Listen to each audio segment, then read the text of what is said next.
Hello everyone, I'm Brian. Today I'm reacting to Is Spirituality for Everyone? Acharya Prashant with IIT Ropar 2022. So I was thinking about this. So my non-Eastern mind would think, no, I don't think there's any one particular thing that's for everyone. I don't know if there's this one soup, one pill, one whatever it may be that it will work for everyone. But at the same time, my teachings from Sadhguru, Swami maybe? I know Sadhguru is very optimistic. Will say yes, spirituality is for everyone. But my own personal mind, I'm thinking, probably not really. Although I want it to be, I genuinely want it to be, but I'm not too sure because I think you have to be kind of in a certain mindset. And it's not very difficult to get to that mindset, but I don't know if there's some people out there that are just too far gone.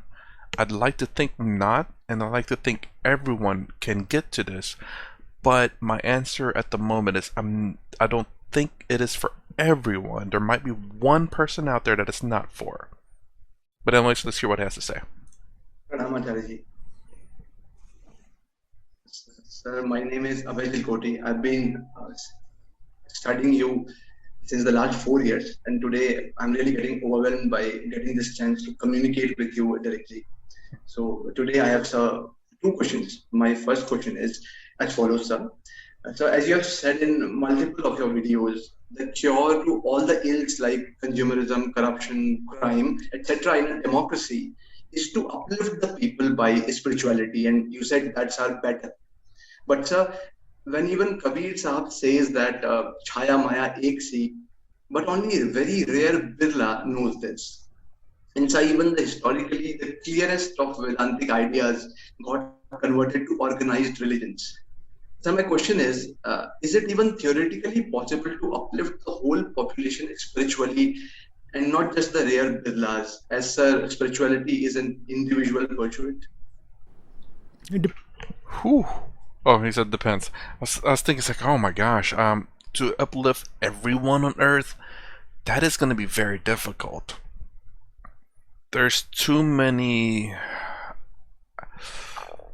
Let me just say this: for everyone on Earth, probably not. It will, if it is possible, but it will require a lot of time and a lot of effort, because it is a culture that must be brought in conflicts with a lot of other cultures, and there are just bad faith people and bad people out there.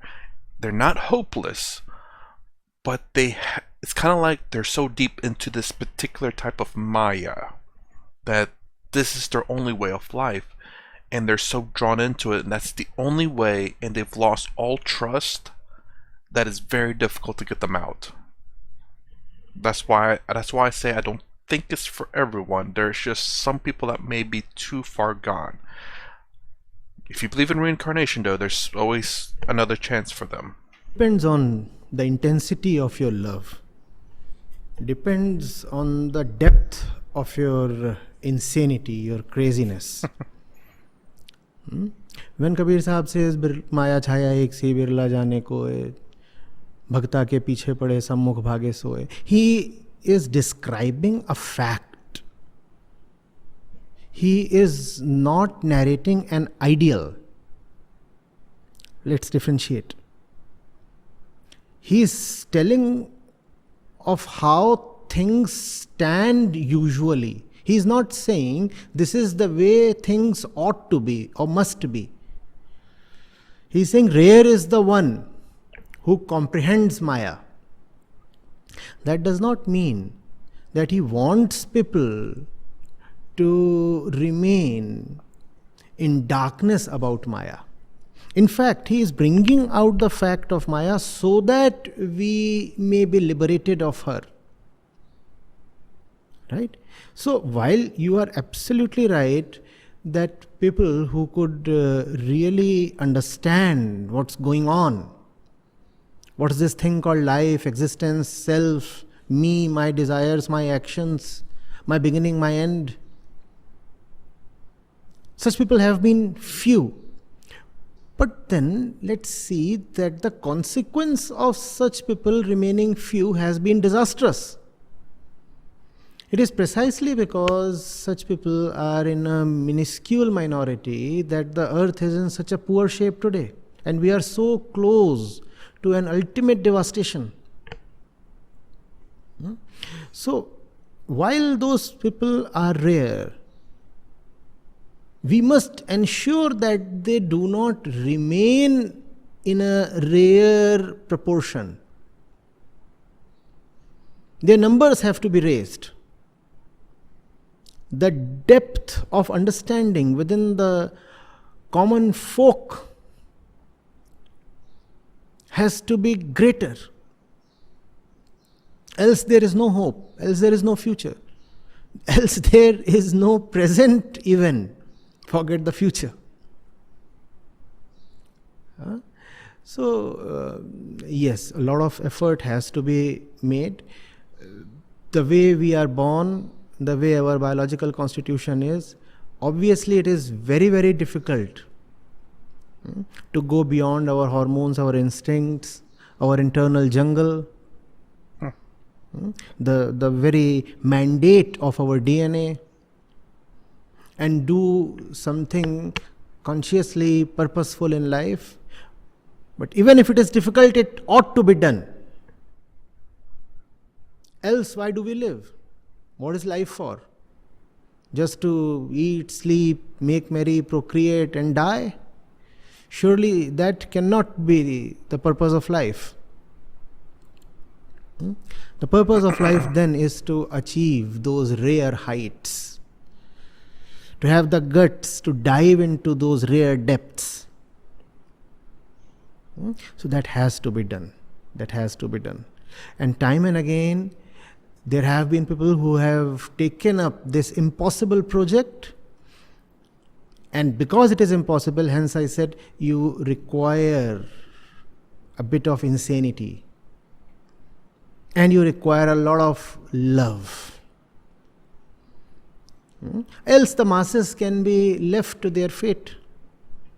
You could say, oh, the people have always been like this, the earth has always been like this, we have always been ignorant, violent, fearful, and we have suffered. And suffering is simply the destiny of mankind. You could say that and relieve yourself of all responsibility.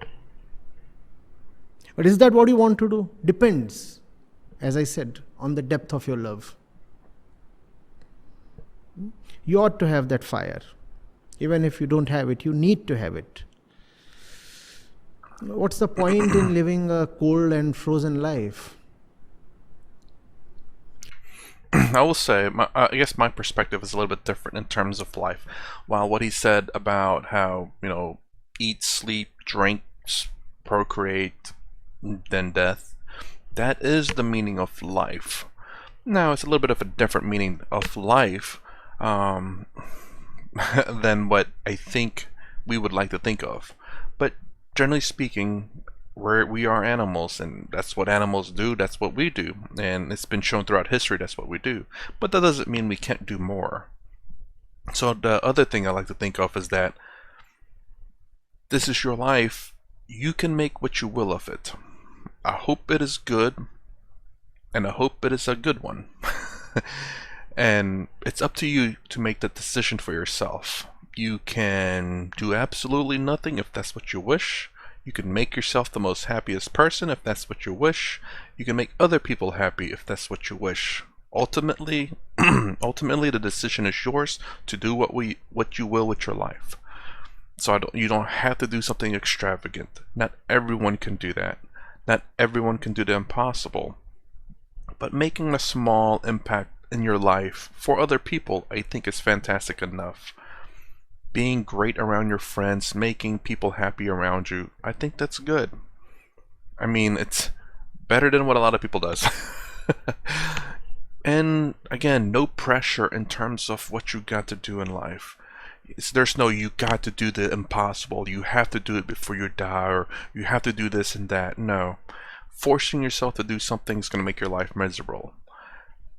Do what makes you happy. Hopefully that includes other people, and live the best life you can. Obviously, with Eastern philosophy, the way to live a best life is to end suffering, or at the very least, to reduce suffering. That's my goal at the moment, is just to reduce suffering. I mean, I've done a decent job at it. There's still obviously suffering in my life. That's something very difficult and something I'm working towards. And to see it separate from myself is a bit difficult, because I can put an end, and I won't say put an end, I can distance myself from some suffering, or some of the easier sufferings, and perhaps maybe some of the sufferings are more difficult for other people that I can separate. But then there are, I guess, what you would call, I guess, the personal suffering, which most people have a difficulty of separating. And I don't have too many of those, but I do have one that is very difficult and very impactful. So that's all I'm trying to do in life. Reduce suffering, understand. That's about all I can really ask for. If I become enlightened, that's great. Again, with trying to do that, I have to the right environment. That's the reason why I say spirituality is not necessarily for everyone, just because there's a lot of things in life that has to kind of go right, and those things are not exactly difficult, but it can be if a lot of things get in your way. Lakani was talking about a story about one of the higher up that had to get the kids out, told the wife to please be quiet, and he tried to meditate before his big speech, but hungry, itchy, hot, cold, a lot of things were disrupting him to prevent him from meditating. That's the kind of thing that I'm talking about. It's not necessarily those little things, but I gotta work, I have to do this and that. Obviously, you can incorporate some things into your life to reduce suffering, and that's what I'm trying to do. And that's what I hope a lot of people try to do, is to reduce suffering. That's about, I'd say, that's at least what we can ask for some people. Completely reduction of all suffering, that is a very difficult task, but that's the ultimate goal. But the goal that I hope most people go for is at least the reduction of suffering in life. Right? You are cool when you are hot and burning. It's one thing to be cool, another to be cold. No? So, yeah. It's difficult, but it has to be done. Yeah. Dhanyawad Acharya ji. With your permission, my last question. Sir, you explained Gyan Yoga, Bhakti Yoga, and Karma Yoga very clearly in many of your videos and articles. But sir, some organizations, some international societies try to situate Bhakti Yoga over all others, and sometimes blatantly claiming the material and physical existence of Brahman. And so even their Bhakti Yoga seems to contradict the Bhakti Yoga in Advaita. So my question is it a useful way to give a tangible form of spirituality to the common public, or sir, is it an arbitrary anti-science and a misuse of spirituality? For example, sir, by translating Buddhi in Bhagavad Gita as Bhakti. Please, sir. Ooh, interesting. I didn't know those were being used like that. I mean, it's very strange to say, yeah, of course. But obviously, any bad fate person can turn anything into something terrible. Karma, Christianity, Islam, Buddhism, even atheism, all those can be turned for bad if you have bad faith people trying to push that in a bad manner. Yeah. The latter. It is simply a lustful exploitation of the scripture. No good use comes out of it, except that when you sell crap, it is easier to sell. Yeah. The nature of consciousness is realization. Bhakti is inseparable from realization. If you talk of a type of devotion that spurns understanding, then that devotion is merely ignorance, servility, slavery. You are dumbing people down by talking of buddhi as bhakti.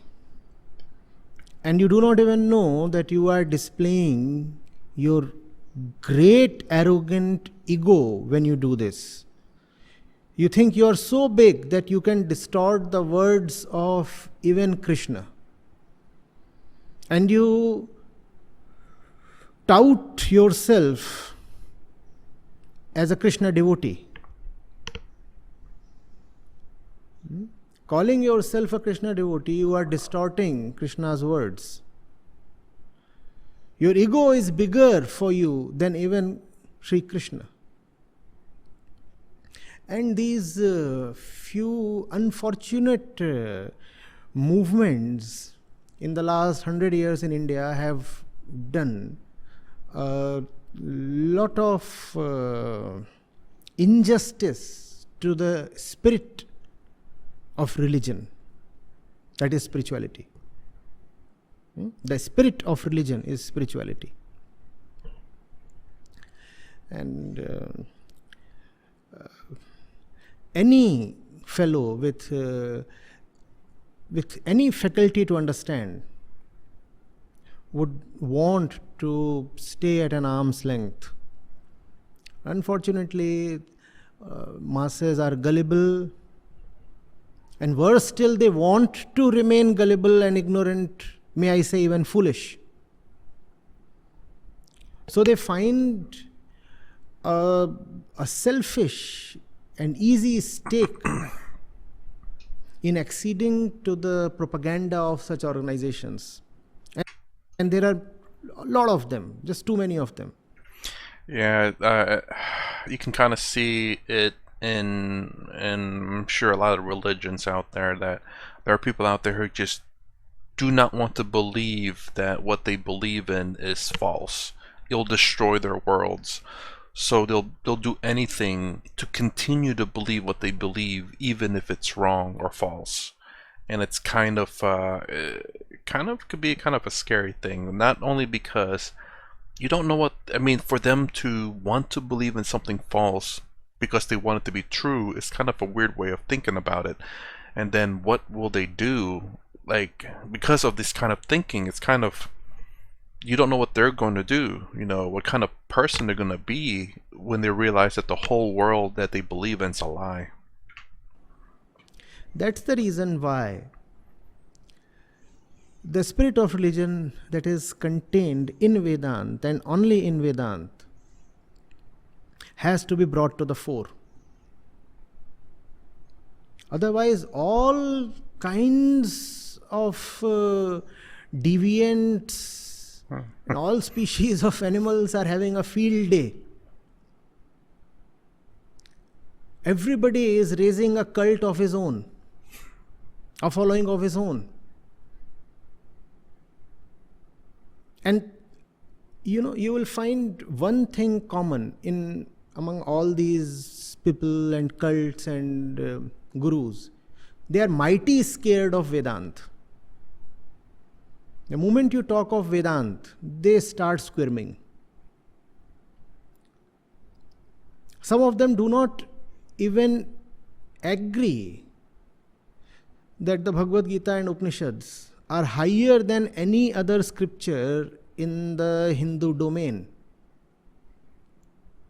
They would say, oh, well, you know, yes, certain things are there in the Gita, but then we also have a lot of other books. Why do they want to talk of the other books? Because the other books present a somewhat lazy narrative that's easier to ingest, that's easier to be made a part of your existing ego and ecosystem. The other books are full of stories that entertain, stories that the ego can assimilate, stories that do not necessarily push you into the depths of understanding. And depths of understanding are dangerous because that's where the ego loses security. Your concepts are destroyed. Your existing worldview is challenged. Stories can be interpreted anyway, and even if you do not make any sense of the story, it still entertains. So that's what the Hindu religion has come down to. And a great renaissance is needed. Great renaissance is needed. Remember that devotion and realization are two names for the same happening. They are not two separate paths. The same thing, when you look at it from one place, you can call it as understanding. When you look at it from another place, you call it as devotion. When you say devotion, what are you devoted to? You are devoted to understanding. I would have figured to say that devotion would have been a path to realization, much like karma or jnana or raja yoga. All these are just different paths to the same realization. I wouldn't say, but yeah, I wouldn't, because that's not how I understood it, that devotion and realization are the same thing.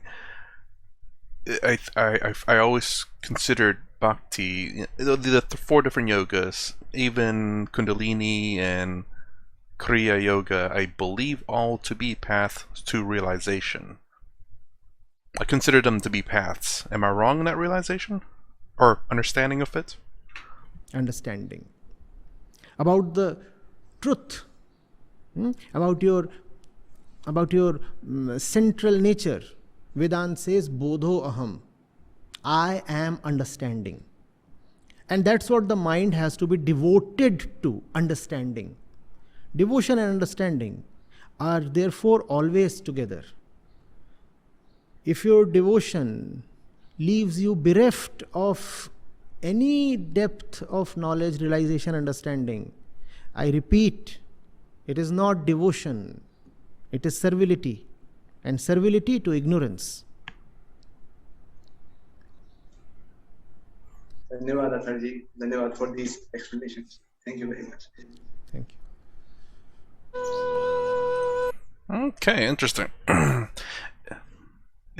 don't know if he answered that question. Did I miss it? He says it depends on how crazy you are, basically. I mean, I don't think he necessarily answered it for everyone, but then again, at the same time, maybe he did. I think he was more talking along to that one person, but then again, that same speech could be said to everyone who asks that question. Is spirituality for everyone? It depends on how crazy you are. Or was he talking about how you must achieve the impossible? Determines how crazy you are. Yeah, if you're trying to achieve the impossible, you're gonna be somewhat crazy to try to achieve the impossible. But anyways, let me know. Did he answer that question? Is spirituality for everyone? I must have missed it. I'm trying to think. I don't remember. Anyways, you know my answer. I don't think so. Like I said before, I think it may be a little bit too far for some. I think they've gone a little too deep into, you could say, the Maya, but more specifically in the Maya, as in how they were treated when they're growing up, how much into their culture they're in, and I don't mean culture like American culture, just many cultures, but like more of the subculture, especially troublesome cultures, and people tend to grow up not trusting on anyone at all because they've been betrayed so much. So to teach them spirituality, to tell them to drop all of that when their entire life has been just untrustworthy, it's very difficult. I mean, even talking to someone who hasn't had a rough life and telling them that, to drop everything that they know, that's very difficult. So the Maya is very strong, but even stronger in some people. So let me know, do you think spirituality is for everyone? I believe it to be so, but whether someone, I guess perhaps whether someone can take that and take it seriously, I suppose, will be very difficult, especially in certain situations. Let me know what your answer is in the comments below, and let me know, did he answer that question and I missed it? Anyways, that's my reaction to spirituality for everyone. If you like my content, please consider subscribing, thumbs up, thumbs down below. Thanks for watching. I'll see you in the next vid.